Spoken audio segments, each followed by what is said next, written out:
一回小男童凯凯，互年母苦毒到死。台北地检署认为，儿童福利联盟一位姓陈的社工，毋拿来修改着访视的报告，阁企图要来暗藏着罪行。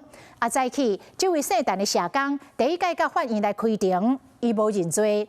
伊讲起诉书有写着一寡伊无做的代志，伊认为检察官对社工的服务有误解。 伫无啊挂喙暗，伫朋友的陪伴之下，假条行入法院。伊是伫咧互年母嘅台戏开案当中负责访视的陈姓社工，即马有新今仔日头一届开庭。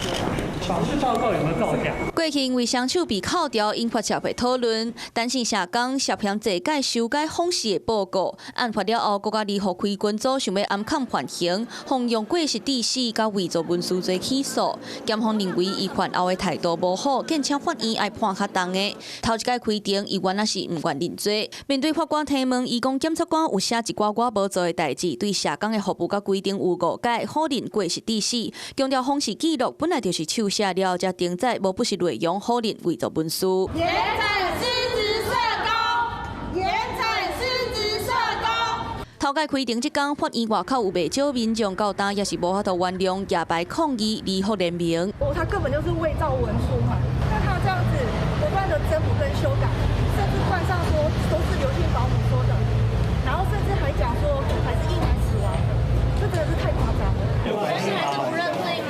今天是不解释也不认罪的意思吗？伫咧法庭无愿认罪，行出法院面对媒体嘛是共款无做回应。陈姓社工要安怎伫法庭替家己辩解，外界拢在关注。 Hello， 我是郑雅芳。想要抢先掌握最及时的新闻资讯吗？赶快订阅、按赞、开启小铃铛，锁定华视新闻 YouTube 频道。